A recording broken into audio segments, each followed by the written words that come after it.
What I'd like to do, I'd like to share a little story here with you. It's a very tender story. It was sent to me by someone who sends me beautiful things in the mail. And I call it the Teddy story. And I'd like to read this to you, if I can do it without tearing up. And this story illustrates this as well as anything I've ever seen. There's a story many years ago of an elementary school teacher. Her name was Mrs. Thompson. As she stood in front of her 5th grade class on the very first day of school, she told the children a lie. Like most teachers, she looked at her students and said that she loved them all the same. But that was impossible because there in the front row, slumped in his seat, was a little boy named Teddy Stoddard. Mrs. Thompson had watched Teddy the year before and noticed that he didn't play well with the other children, that his clothes were messy and that he constantly needed a bath. Teddy could be unpleasant. It got to the point where Mrs. Thompson would actually take delight in marking his papers with a broad red pen and making bold X's and then putting a big F at the top of his papers.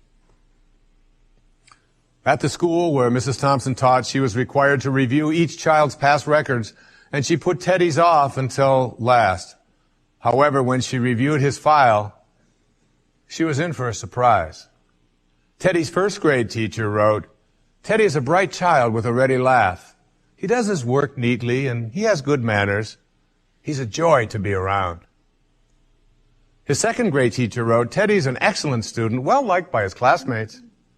But he's troubled because his mother has a terminal illness and life at home must be a struggle." His 3rd grade teacher wrote, "His mother's death has been hard on him. He tries to do his best, but his father doesn't show much interest, and his home life will soon affect him if steps aren't taken." Teddy's 4th grade teacher wrote, "Teddy's withdrawn and doesn't show up much interest in school. He doesn't have many friends, and sometimes he even sleeps in class." By now, Mrs. Thompson realized the problem, and she was ashamed of herself. She felt even worse when her students brought her Christmas presents wrapped in beautiful ribbons and bright paper, except for Teddy's. His present was clumsily wrapped in heavy brown paper that he got from the grocery bag.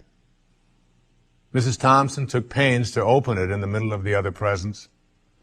Some of the children started to laugh when she found a rhinestone bracelet with some of the stones missing and a bottle that was 1/4 full of perfume.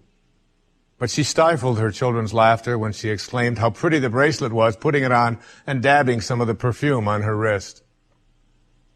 Teddy Stoddard stayed after school that day just long enough to say, "Mrs. Thompson, today you smell just like my mom used to." After the children left, she cried for at least an hour.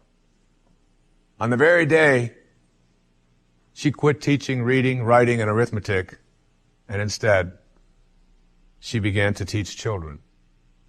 Mrs. Thompson paid particular attention to Teddy. As she worked with him and his mind seemed to come alive, the more she encouraged him, the faster he responded. By the end of the year, Teddy had become one of the smartest children in the class, and despite her lie, became one of her teacher's pets. A year later, she found a note under the door from Teddy telling her that she was still the best teacher he ever had in his whole life. 6 years went by before she got another note from Teddy. He then wrote that he had finished high school 3rd in his class, and she was still the best teacher he ever had in his whole life. 4 years after that, she got another letter saying that while things had been tough at times, he stayed in school and stuck with it and would soon graduate from college with the highest of honors. He assured Mrs. Thompson that she was still the very best and favorite teacher he ever had in his whole life. Then 4 more years passed, and yet another letter came. This time he explained that after he got his bachelor's degree, he decided to go a little further. The letter explained that she was still the best and favorite teacher he ever had, but now his name was a little longer. The letter was signed Theodore F. Stoddard, M.D. But the story doesn't end there. You see, there was yet another letter that spring. Teddy said he'd met this girl and was going to be married. He explained that his father had died a couple of years ago, and he was wondering if Mrs. Thompson might agree to sit in the place at the wedding that was usually reserved for the mother of the groom. Of course, Mrs. Thompson did, and guess what? She wore that bracelet, the one with the several rhinestones missing. And she made sure she was wearing the perfume that Teddy remembered his mother wearing on their last Christmas together. They hugged each other, and Dr. Stoddard whispered in Mrs. Thompson's ear, "Thank you so much for making me feel important and showing me that I could make a difference." Mrs. Thompson came with tears in her eyes and whispered back, "Teddy, you have it all wrong. You were the one who taught me that I could make a difference. I didn't know how to teach until I met you." Isn't that a beautiful story? Yeah.